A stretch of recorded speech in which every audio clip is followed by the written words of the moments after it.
my music project is done. I know. For some of you, you're like, sure. If I was a fan of me, I sometimes am, I would be looking at a post like this and go, really? Like, you've been saying that every 4 to 6 months.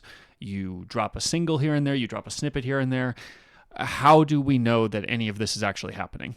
I will tell you right now, the person who mixed the 2 tracks that I showed you guys a little bit ago, Violent Violet and Mama Wolf, there was also a third one that he mixed. He is mixing 4 other songs right now, so I am going to have a compact project of 7 tracks about the character that was in those first couple songs. The artwork for this character is done. I just did the album visual. I am still waiting on the new logo, Death by a Million Cuts.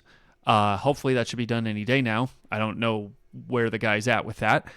But once that's done, I'll slap it on what I already have with the art that has been done and the album title visual that I made, just with some, text and a sword and that kind of thing. Then that'll be done. And then there's an artist who is taking some of that art and doing a visual, like kind of a movement thing. So when I drop this, and I'll tell you more about how I'm going to drop it in a second, but when I drop it, there will be at least some moving visual for this character instead of just a static image. Now, what is all this about? I know I've talked on and on and on about, I'm making music, I'm doing this, I didn't like this, da da da da da. What is happening? For those of you that want to know, please stick around, because I feel like it is easily as cathartic for me to talk about it as it might be for some of you who are struggling with art and creative bankruptcy or creative stagnation yourselves. I'll tell you right now, compared to where I was a few years ago, if you guys saw my original music that I made a while back, if you only know me from this channel, you wouldn't have known about that music because all that music was thrown away and scrapped after I deleted my last channel. Why did I do that? Well, I mentioned it in the first video on this channel. But in terms of all my other musical stuff, I used to be a lot more gung-ho. I don't know why I have changed that perspective over the years, but I definitely used to just think of an idea, see it to completion, get some artwork done of that character, and then be happy with it. I don't know why that's changed. I feel like halfway through my catalog with my previous, career, I guess you could say, previous name, whatever you want to call it, I feel like there was a point where things were starting to fall apart. I say that because I distinctly remember making a character named Paige, which is a play on words. It is a name of a woman, but then also a page, a piece of paper. She was supposed to be this muse-type character, an embodiment of writing lyrics. And there were a few transformations she was going through, a few different things like that. But then things started falling apart for her, for me, in writing about her. And then I made a hyperpop track where I made this hyperactive, crazy pirate character who is supposed to be the embodiment of ADHD. And they're just like, go for whatever you feel like. Go, go, go. And I didn't know where to go from there. So then I made a point where the two kind of assimilated, or there was some sort of thing about that. And then it all just kind of fell apart. I just kind of threw it away. And I think it's because, if I may make an uneducated assumption here, I have literally just scoured the internet looking at other people talk about their experiences, and this is what I've concluded. It is a mix between my ADHD and my autism. Now, there's going to be some people out there who will listen to a creator talk about autism and think that I'm making it up. I don't know why, because ADHD has been around, as a medical issue, and I don't see too many people arguing that that doesn't exist. But it seems like just as much as, yes, there might be some content creators who are just looking for buzzwords to get their fans excited for whatever, there might be just as many people who are using the buzzword autism as maybe there were with ADHD. I don't know. I just do know that I sat in an office with a medical professional when I was 16, and over the course of a number of months, we went through very specific tests and criteria, and in his professional opinion, diagnosed me with what is now no longer part of the diagnostic criteria, or not diagnostic criteria, diagnostic spectrum, because they've changed how they kind of keep everything under an umbrella instead of very specific diagnoses, which, if you are in the psychological community, there's arguments for and against that. My therapist's contention was it's hard to tell the Einsteins from the Rain Men when you group everybody under an umbrella, but that's where we're at. So, my diagnosis was pervasive developmental disorder not otherwise specified, PDD-NOS. When I learned that, it was fantastic because I realized, oh, I get why I can't always understand certain social situations, why I take things very literally, etc., etc., etc. Now, there's plenty of other things that I'm trying to figure out about myself because I am weird and complicated and I don't understand myself most of the time. But for this instance, that is what the deal is with my autism. Now, when it comes to creativity, I have issues with perfection with stuff. Especially since I just had my 34th birthday a little bit ago. Even though I plan on making music until I turn over in the grave, or at least doing something creative, there is this mindset in American culture that if you haven't accomplished XYZ by the time you're this age, especially on the internet, you talk to someone who's over 30 and people will be like, oh, where's your family and your kids? Get offline and do something useful. I mean, I'm working full time. This is all secondary stuff that I do when I should probably be resting, but I have creativity in my heart and mind, and that's why I'm making it. So, that's why I'm here at 34. So, I feel like that anxiety, though, is still prevalent. I still kind of feel like, man, I've been doing this for a while, and I haven't even gotten a number one hit song. Dang. Now, I know, statistically, there's millions of artists out there, lots of different ages, that haven't gotten a number one song. You don't understand, though. It's that perfection piece. Well, if I just did something like this, or that, or this, or that, then it'll all work out. Now, this is where the ADHD comes in. I can create stories like you wouldn't believe. I actually made, between the time that I did the initial draft of the Violet Queen, which was what this whole project was about, I took those same tracks and tried repurposing them in about 5 different directions. And it got to be so frustrating because I would go to work or I would be sitting in front of my computer. I would listen to something. I would hear something. I would see a character and then I'd get an idea. And I'd go, you know what? Actually, taking these funk beats and I put it in like a cybernetic situation, but then it's not just this cyberpunk type thing. It's actually about the mental state of stuff. So we're going to have characters that are in a lab. We're going to have scientists, all this sort of stuff. We're going to go this route. And maybe they might bring in some tech stuff like a cyber suit or something like that. But for the most part, it's going to be more the psychological stuff. And I can write about this and this and this and this and this. And I would start going that route. I'd start writing it out. Maybe I'd record some stuff. And then I'd sit there and go, okay, well, now I need to get art done. I have to get this done. I have to get this done. Okay, how am I going to do that? And then I'd start hitting some roadblocks because, when you're working with artists, sometimes you have to wait. And it was in that waiting process that I would go, oh, actually, you know what? There was this other character that I already had someone draw. I can just use that. And then actually, you know what? If I take this track and I put it over here, that's actually going to be a much better single. Multiply that by 1,000,000, and that's where my head was at.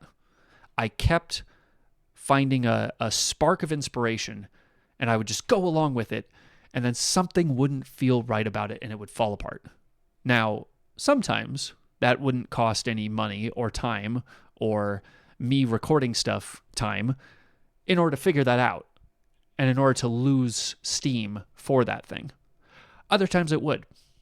I have a song that I had recorded a little bit ago that is probably not going to be released because it's about a character that is not related to anything that I'm working on right now.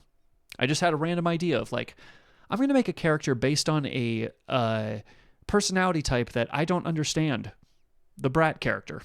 I'm going to write about one, and I'm going to write about just how confusing these types of characters are, how I just don't understand where they're coming from, because I see in anime that's a huge trope that a lot of people like, but I never got it.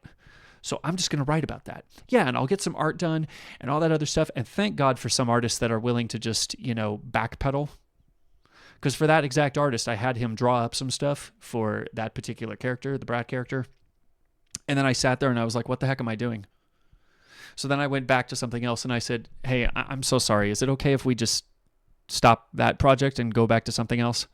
Here's actually the references of what I want to make, please. I hate doing that. And I never understood why I did that, because at least a while ago, I felt like every idea I had, I saw through to completion.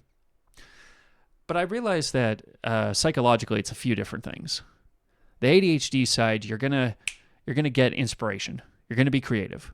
But sometimes even in your ADHD, you can lose steam with something if it's not continually exciting. So yeah, you make all these stories and things kind of pile on top of each other and you're like, oh, this is cool. This is great. I like this. And then the next day you wake up and you're like, no. I'm like, okay, me, can we talk about what we just talked about? Where you were really excited to make this thing? No. You do understand we just put a lot of time into this, and we stopped doing what we were doing previously because you really thought that we had a good idea? No. I know what I thought, but I don't want to do it anymore. Well, do you want to help me figure out what to do with what we did previously, which we just shelved? Maybe? No. I don't want to do that. So that's kind of where I was. Back and forth, back and forth, back and forth, back and forth, back and forth. Make an idea, get excited about it, lose interest. Make an idea, get excited about it, lose interest. Get an idea, blah, blah, blah, blah. Sometimes lose some money on top of that. Now here's the thing. Amid all of this, I forgot about the Violet Queen. The one smart thing I did do, which was also something I used to not do at all, is I took those raw vocals, all the files of the tracks that I made, and I put them in a folder. Put them in a folder, put the artwork in there, put all that stuff in there. Normally, what I did before, throw everything away, restart it all, clean slate, just rip it all to pieces, in the trash compactor. Here I actually hung on to it. I didn't save every single track because there were a couple that, I decided later to actually repurpose. Some of the instrumentals just meant so much to me. I really want it to be something huge, like a good single. But then I started thinking about it and I was like, okay, well, what if you just take time to make a good single or something? Or you just wait, hold on a second. How many tracks do I have left? How many did I save? And I looked into it. There's 4 more tracks here. I still have the 3 that I got mixed. I could mix the rest of this, or I could have it mixed. And I sat there and was like, dude, I was at the tail end of this thing for months. I could have just made this thing. But I kept thinking, no, on day 34, it's not as exciting to me as it was on day 2. So that means it's not meant to be. That means it's not going to be a good project. That means that ultimately people aren't going to be excited about it. Well, here's another thought I had to realize. How many people are going to be excited when I keep getting to the finish line only to turn around? Run to the finish line, work really hard, and then I'm too tired. I can't finish it. I mean, I hate the idea just as much as any other self-respecting person would looking at a creative trying to wait for some music to come out. So in all seriousness, I have an actual visual going on. The album art's almost done. I'm just waiting for the logo. Music is being mixed as we speak right now, and I still have 3 singles. When that's done, it's going to drop. The Violet Queen. Now, where's this going to be dropped? This was another situation that came up. I was trying to think about distributions. I had to realize, thanks in part to the music attorney on YouTube, she's been reviewing music-related stuff, protecting your investments, all these other things. It was actually through her whole discussion on Ren's music with Sick Boy and stuff like that, that I decided I was no longer going to be working with any artists that didn't produce exclusive beats, something that I own all by myself, and no one has to argue all these semantics of, well, actually, according to the contract, you can have it work for 5 years and then you need to pay me more money in order to make it work. Because especially on places like BeatStars and stuff like that, which I still think is a great resource, I just wouldn't use those sites because they all work with contracts.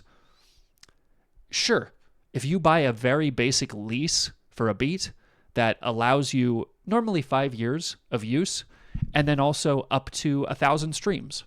If there's more, you just buy a contract at the next tier. You buy a lease at that next tier, so you can allow it for another few thousand streams. Well, let's just be honest, especially when we're starting out, none of our songs are getting over 1,000 streams. So paying, what, $20 to $50 max for a really nice beat and then getting it mixed and it's going to be sitting there, like, that's cool. And that's what I did for a long time. And that was also another reason why I deleted all my music. Because when I realized that there was potentially all these other producers that any day now, any year now, we're going to be like, hey, that contract is not usable anymore because it's been over 5 years, pay up. Well, I made a lot of music. And the idea of having to go back over all of those and go, wait, hold on a sec. No, I don't need any of that. And that was admittedly something I didn't even think about until I was already in the thick of it. So, I work with people who make exclusive beats. We have an agreement, as is per their disclosures with their websites, like their personal websites or Fiverr or something like that. Really great artists on there. They produce it for me. It is mine. That is all we have to talk about. Obviously, I'm going to credit them. I didn't make the beat. I'm going to tell everybody about it. You know, that's my due diligence on that. But I also want to make sure that I'm protected with that. So, the other thing with this is distribution companies like DistroKid, Apple Music, a few different places like that. They all have very specific rules of how much they allow, money to be paid to you, how much they might own some of your music, etc., etc., etc. As soon as I heard that, I was like, no. I don't need to potentially lose all this stuff that I worked on to some shady record company just for the possibility that it'll be on normal streaming services, so that's where we're going to go. No. I don't have the time or the money for that. So, we're going to go with good old-fashioned crowdfunding. Bandcamp, where I've had some of my stuff before. Some of my old stuff is still on Bandcamp. Ready to be checked out if you want. Like my 15 EP, the very first bit of original music that I ever made, half of it I mixed myself and had no idea what I was doing. That's on Bandcamp. So, that's where this EP is going to go. And everything afterwards. I thought about SoundCloud. I'm still not sure about using that. But at least, more than anything, I have some sort of distribution that's going to be free. I don't have to worry about the company trying to seize my own music or whatever it wants to do. And sure, we might not get all these nice little numbers to look at in a graph about that kind of thing. But you know what's something else I realized? That alone, I think, ruined a lot of my understanding about my audience. You know the worst feeling I got after I deleted my channel and my music? I had people come to me in my Discord and say, hey, do you still have this one song or do you still have this one album? Because I really, really liked it. Well, if I looked at my analytics on Spotify, it doesn't look like anyone was listening to any of it. Ooh. Huh. Maybe, just maybe, I kind of got a bit over my head with the numbers and stuff. Oh, if you're not getting the numbers on the rise, then nobody's listening to it. Nobody likes it. It's a failure. So, I just want to take that out entirely, you know? I mean, yes, Bandcamp still does have visuals on how your stuff is performing, but it's not as in your face. It's not, oh, do people like me? I'm not seeing a raise in my music, so I guess I failed. No, this is for art first and foremost. And fortunately, I have incredible fans. Some who even made a not Facebook page, excuse me, a fan Reddit page, propping up my music, talking about it. I feel horrible that I might lose that. That's what I care about. Not this number stuff. Because, I mean, let's face it, especially until you have a big audience, you're not going to get huge numbers anyway. So that shouldn't be the focus. But I'm kind of rambling here. That's the idea. The music is being made, have all the nice, striking visuals that you could ever want coming out, and I have a whole different distribution that I'm going with. So, just wanted to let you guys know about that. Let you know it is actually coming, and I appreciate so many of you for actually talking to me over the years. Just always being there ready to see something else. Not just people online, but people I know in person.